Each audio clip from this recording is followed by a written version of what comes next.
Welcome, everyone. Today we're going to talk about what to do when clients ask you for discounts. I'll give you one distinction that will help you discount less, and then we'll talk about when and how to discount without hurting your margins. At the end, I'll also give you 3 practical negotiation tips. Yeah, if it's the first time you're joining, BCC Bytes are those chats we run every other week on different topics. I share a bit of what I've learned from working with micro consultancies, startup consultancies, and we close with a quick Q&A at the end, right? So if you have any questions, put them in the chat and I'll try my best to answer them at the end, okay? Right, let's start. I think it's important that we speak the same language. So I want to start with the definition. What is a discount? And I took this definition from the Cambridge Dictionary.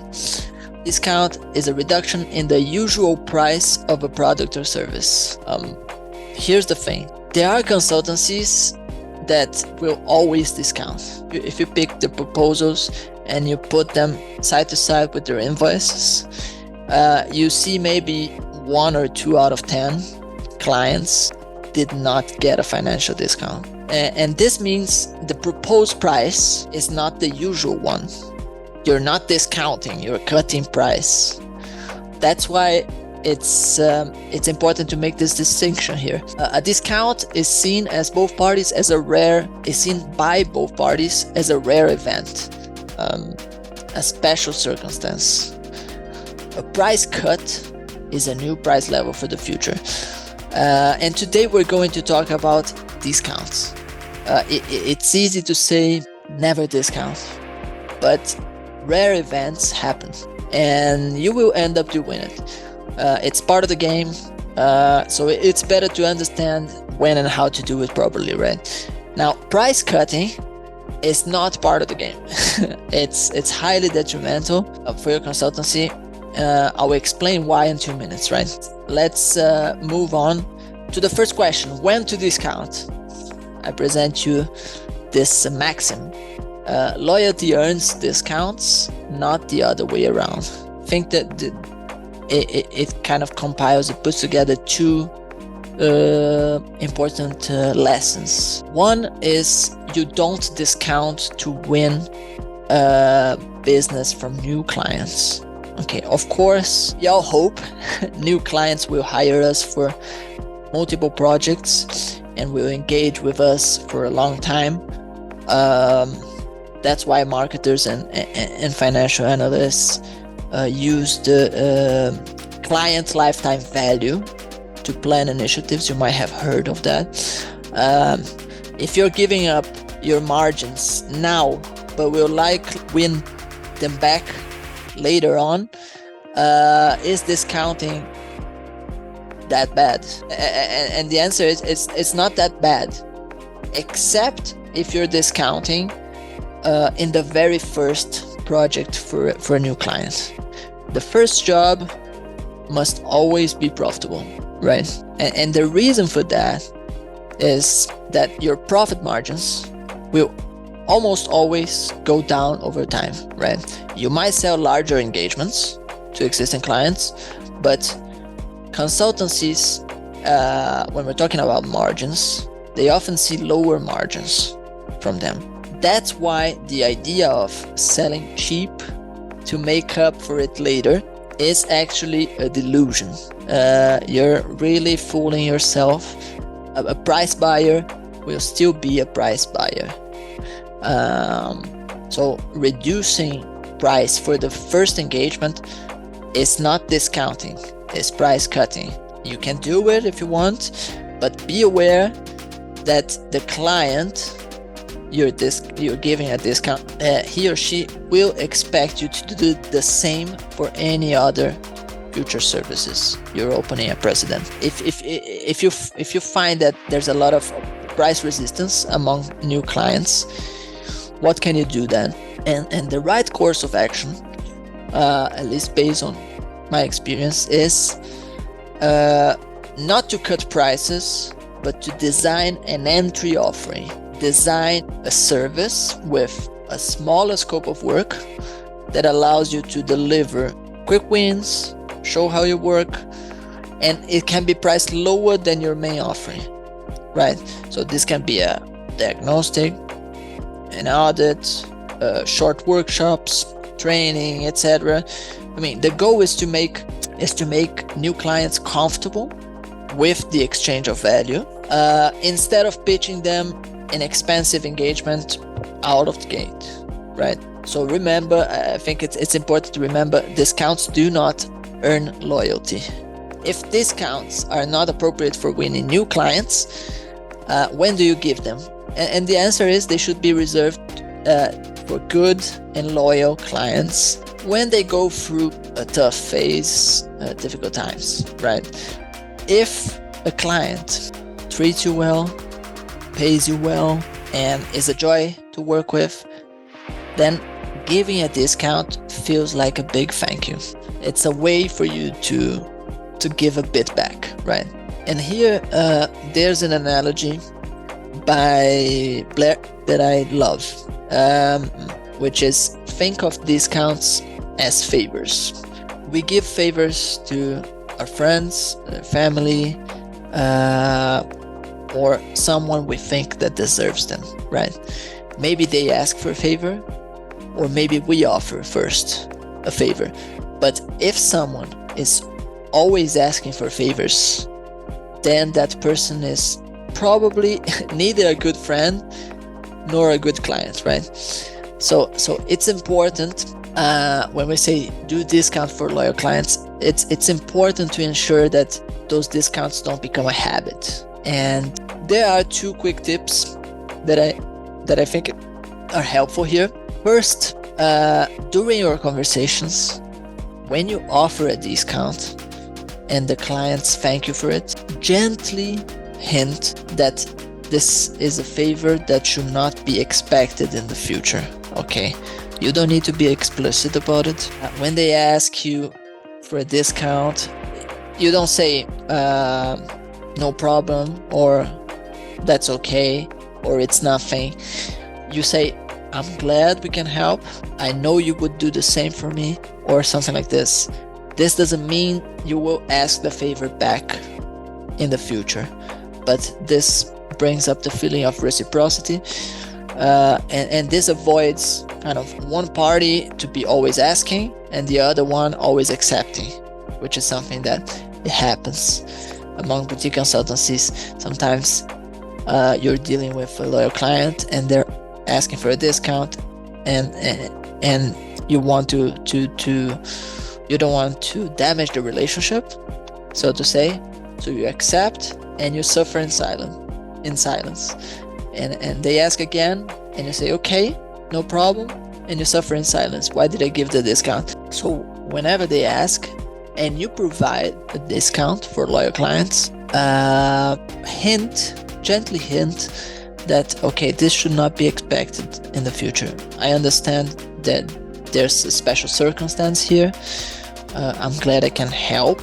I understand that when we also need your support in the future, you will be there for us also. So this brings up a feeling of reciprocity and avoids this kind of unbalanced amount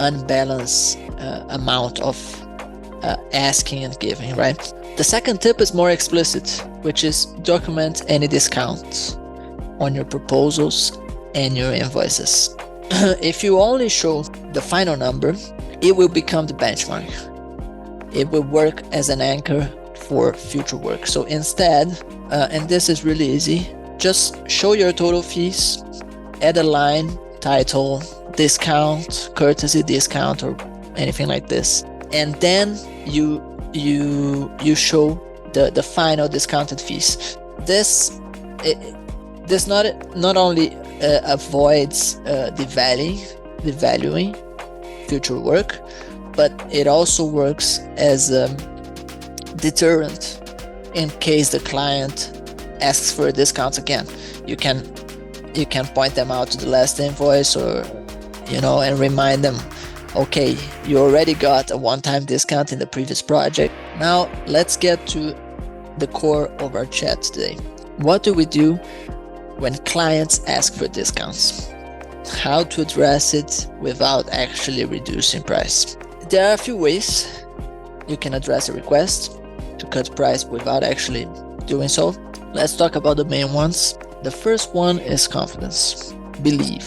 You all know that consulting services are not only intangible, but they are credence goods. These are services whose quality is difficult or impossible to assess even after the purchase, right? Because clients don't have enough expertise to make an accurate evaluation. So in this sense, consulting is a lot like selling legal advice or medical support. How do you know if your specialized doctor, for example, is really picking the right treatment? At the end of the day, it's a matter of trust, right? And so it is with consulting. Even when we can identify quantifiable KPIs to measure success, clients often don't know how much of the service was really needed, right? So value is subjective, just like a large part of your price. The more trust clients have that you can solve their problems and reduce the risks well and quickly, the more they will be willing to pay. What partners often forget, though, is that this works for both parties. If you don't believe in the value of your services, you will always tend to cut prices. Ask any sales manager and they will confirm that some salespeople, they are always talking about price. Why they need to compete on price, how they lost because of price, why the price is not right. But the best sales professionals, actually, they almost never talk about price. They talk about the product or service, but most importantly, they believe they can sell. They have a higher self-esteem, self-confidence. They lead with confidence instead of fear and kind of scarcity. So that's the first alternative to cutting price. Simply work on your mindset and believe in your price. It sounds silly, but it is true. If you don't believe in your price, if you somehow think that you are overselling yourself, prospects won't even need to ask for it. You will end up cutting prices in every negotiation conversation yourself. They won't even need to ask. You will cut it for them. The second alternative here is offering terms. And few boutique consultancies, they do this during negotiation. I think that's a pity because it can be very effective. And this is especially true if you work with smaller clients, smaller organizations. Sometimes the reluctancy comes not so much from lack of demonstrated value in your service, but it's more about liquidity.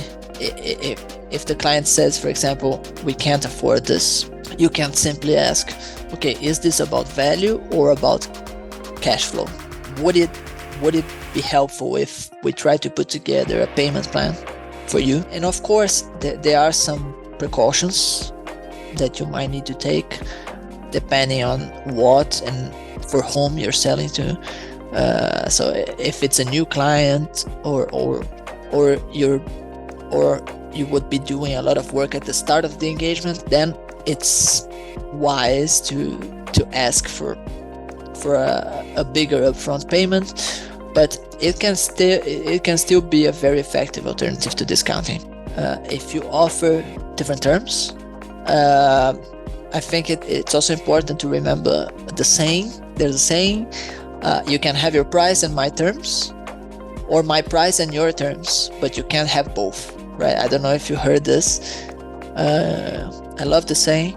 Of course, you don't use this blunt language to communicate it, but it's good to remember that you don't need to give concessions on both, okay? It's either price or terms. Which takes us to the third alternative here to cutting prices: remove value through smart trades. The client says we can't afford it. You ask, is it about value or cash flow? And the prospect says it's not about cash flow.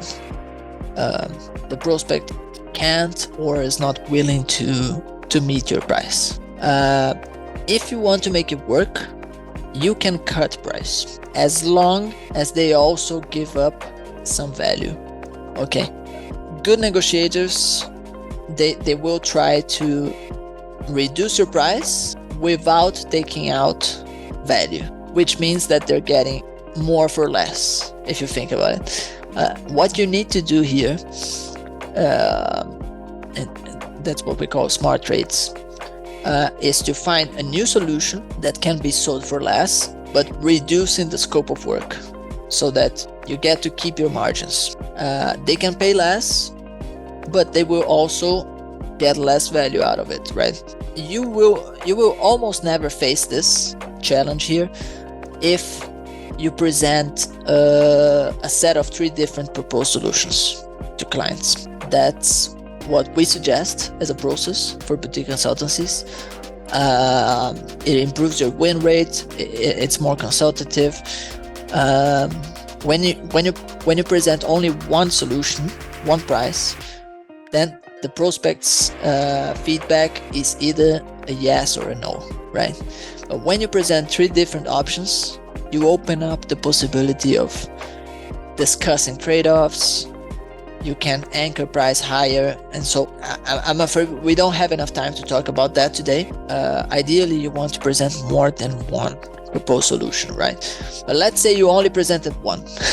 You only presented one solution, and the prospect is not happy with price. Your starting point to prepare for trades, it happens during the discovery conversations. When you're asking about their situation, you're kind of uncovering their challenges, concerns, and you're also kind of finding out ways to reduce risk. So, for example, let's say your prospect needs help to adopt a new CRM system. Your proposal includes selection support, integration with other current systems, and training for the team. If they mention during the discovery conversations that, well, integration with other systems is not that important, then you could suggest removing that from the scope of work when you're thinking about smart trades. Okay, we can reduce the price a bit, but then we're not going to work on an integration with other tools. We leave that for a second phase. Or let's say during discovery conversations they said there's not a hard deadline for the implementation. They're not in a hurry, right? What you could also suggest is, okay, let's take a slower pace for the project, which means you will need only 2 people instead of 3, for example. So these are examples of smart trades. You're using the information that you gather during discovery to come up with different solutions with a smaller scope of work that allows the prospect to pay less for them. I think that too many partners think that negotiation is all about making concessions, and it's not. You need to walk into every proposal discussion with at least a couple of trades in mind that could add value for the client and you. So you're either reducing things from the scope of work,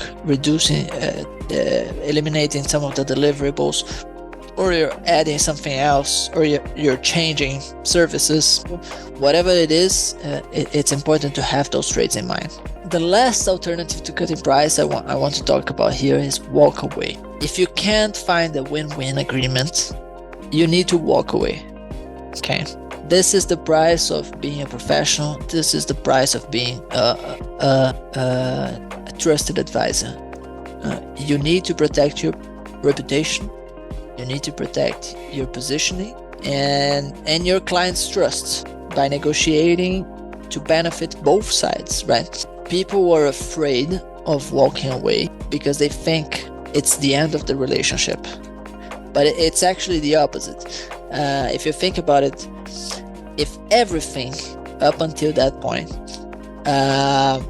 was right but the price, then walking away gives you a chance to re-engage in the future, right? There were many times in my own consulting practice, actually, where I could not find a win-win agreement. I walked away, and the prospect reached out a couple of days later with a new idea, a new proposal on how we can make it work. And sometimes you might also be dealing with poker buyers, or like buyers who use negotiation conversations to bluff and wait if you're willing to cut price. So walking away is not the end, right? Maybe the timing is not right and you will re-engage in the future, but the key here is, if you're not willing to walk away from poor fit prospects and unprofitable engagements, then you are self-sabotaging your practice. You will regret it later, because you will look at your consultancy and you will see a bunch of stressful and cheap clients that, you know, only bring you stress. You're not making good margins on them. It's not being enjoyed. It's not being fun. It's not being energized in the work that you're doing. So you need to walk away. Now, before the Q&A, I want to close this with 3 negotiating tips. And the first one is, don't negotiate against yourself. This is probably the most common phrase in all negotiation books and courses and training. Don't negotiate against yourself. And it's good advice that most partners ignore when the time is right. Whenever you have finished exploring the alternatives to discounting and it's still coming down to price, you should never ever try to guess the price they want. That's the lesson here. You ask the client to name the discount. So you say, okay, I understand this is a special circumstance. This doesn't work, this doesn't work, this doesn't work. I understand you would need a small one-time discount. What amount are we talking about? What amount would be helpful? How much are we talking about here? And very often they will ask for less than what you're willing to give. Very often. So don't negotiate against yourself. If they want too much, if they ask for too much, you can always counter later, right? But ask the client to name the discount. The second tip is negotiate only once. This is important, and I see that there are some of you here who I know are selling to larger companies. When you negotiate, you need to be sure that whatever you agree with your prospects is final. And partners, they often forget that. When a prospect asks you for a concession, you think this is the last obstacle. If you're dealing with trained negotiators, this is not true. They will present one concession and then another one and then another one, and every time you will think, okay, this is the last thing that's missing. This is the last thing to sign. You agree with financial discount, and they come back a few days later saying, okay, wait, we need longer terms. You agree with the terms, and they come back and they say, okay, we'll need to include an extra deliverable here. So responding to requests one at a time is not smart. Before you agree to anything, you should try what is called a trial close. So you can say to the prospect, if we were to agree to split the fee in 4 payment installments, as you ask, then do we have an agreement, or is there something else in the way? and ask and wait for them to drop everything. If they say yes, we have an agreement, if you can do that, we have an agreement, then still be aware with trade negotiators. You can just say, okay, right, then send me over the agreement, I'll take it to my team and I'll see if I can get it signed. Wait for the agreement. Again, this is super important for those of you who are selling to larger companies and need to deal with procurement people. Don't assume that whatever they're asking is all that it's missing. The third tip here is prepare a sweet trade. Here's the deal. The final concession, when we're talking about negotiation and discounting, the final concession should never be on price. Think about it. What could send the worst message to a new client? If we're talking about, and if you're willing to position yourself as a trusted advisor, a trusted advisor should put the relationship before any financial transaction, right? This is the most important trait of a trusted advisor. He values more the relationship than any financial transaction. So in this sense, if the very last conversation before you start the engagement feels like, it's all about money, how do you think that the prospect will feel? And that's when the sweet trade comes in. So the sweet trade, it's a valuable non-monetary concession that you can make that would give the prospect kind of a small and satisfying victory at the close of the deal, at the very end of the conversation. You don't come up with something in the moment. You prepare a sweet trade in advance, and you keep it hidden. You keep it in your back pocket there. When you hear them say, okay, there's only one last thing, or you feel like, okay, they're on the brink of sign, but are still not 100% happy, then you present it. It might be adding an extra workshop for the client at the end of the project. It might be, okay, you know what, I'll commit to deliver everything 1 week earlier. If you offer training, coaching, you know what, I will increase the frequency of our coaching calls. So again, it's non-monetary, but valuable. This is a sweet trade. Just to be clear, it's not a gift. You don't offer them for free. There's nothing for free here. You add them to your smart trades as a way to kind of overcome any last request, right? And this is a great way to close the deal and kind of begin the engagement on a good note, because the buyer feels like they got an extra unexpected win, and they're less likely to change idea after shaking hands. That was it, guys. Yeah, so let's open for questions. So there's a question here by Chris. I'm pitching to a large organization, and the executive I was in contact with asked me to continue the discussions with the purchasing people. How can I avoid wasting time and being pressured by procurement? Now, thanks, Chris, for the question. This is a more tactical question, right? Of course, I would need much more context on your specific situation to give you better insight. But I'll try to answer the core of the question. Some people say only deal with the decision maker, but that's naive. If you're speaking to someone and your buyer kind of delegated other people to discuss and negotiate the deal, then you can't ignore them. You need to work with them while maintaining this link with your contact with the executive, with the buyer, right? So you can't escape. If you're selling to larger companies like Chris, sometimes your prospect might ask you to deal with the procurement department.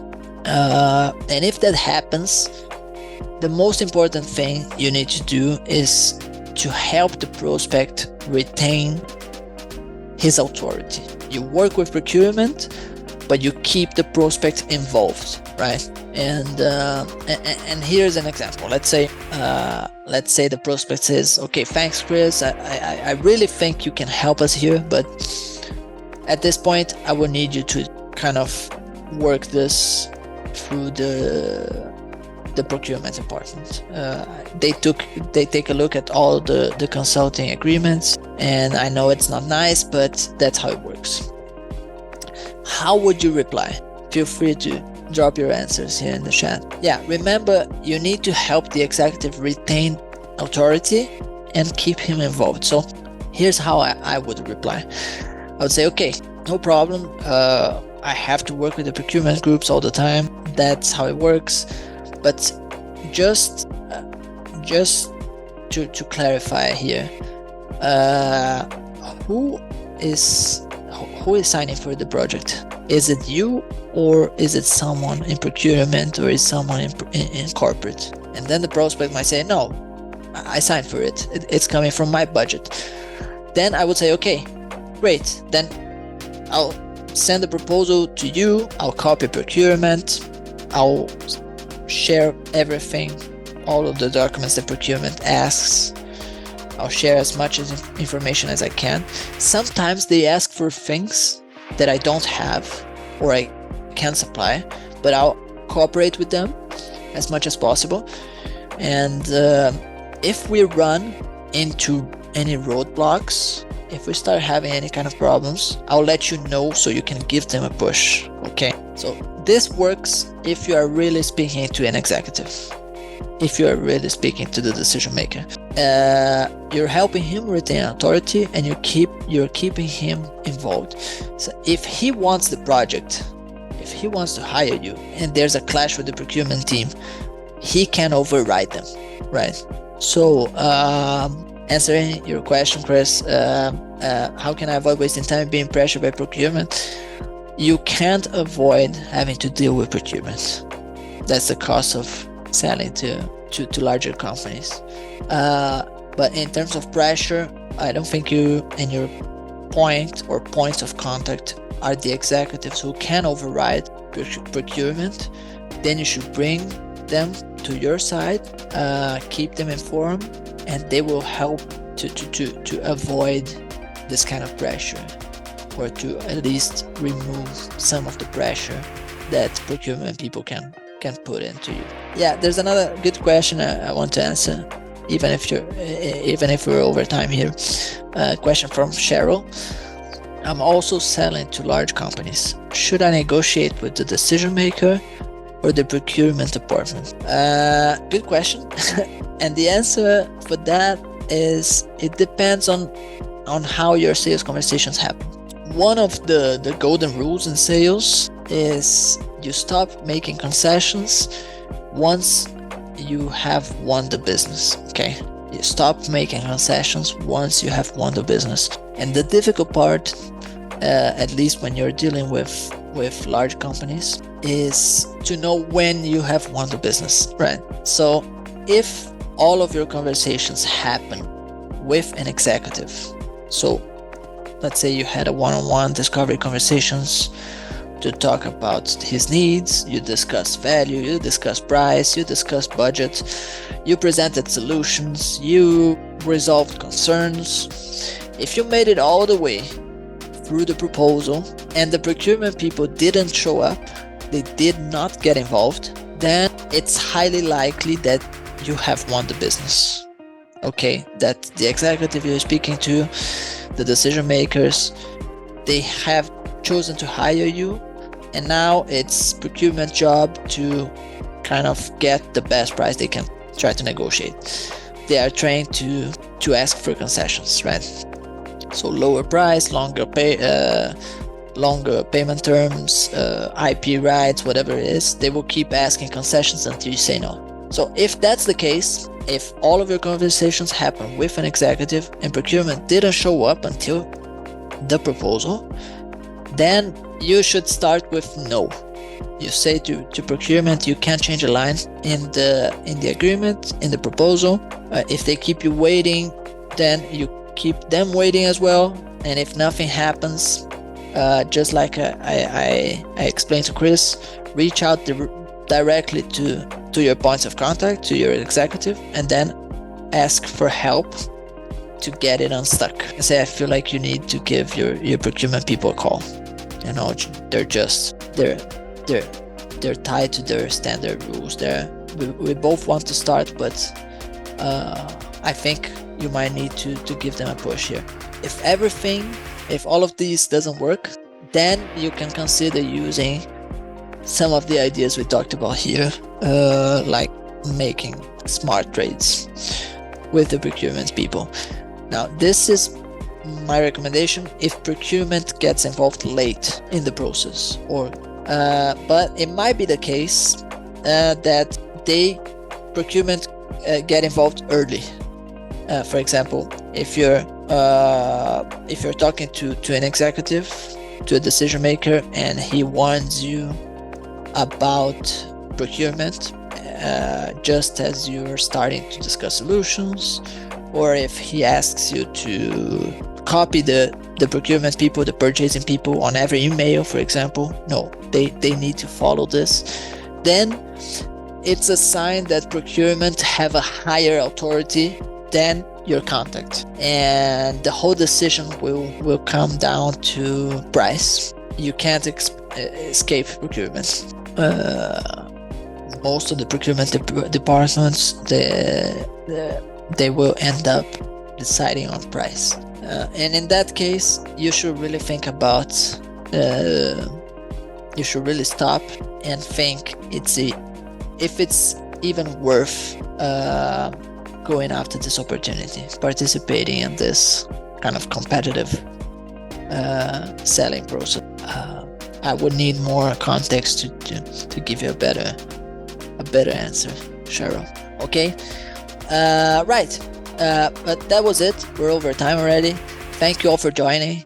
The next BCC Bites, it will be in 2 weeks' time, on the 9th of November, and we're going to talk about increasing financial security. So I'll talk about key KPIs and benchmarks that you should be watching in your practice. Probably some unconventional truths on financial management, and tips to make your consultancy more robust. Stay safe. Wish you all a great end of the week.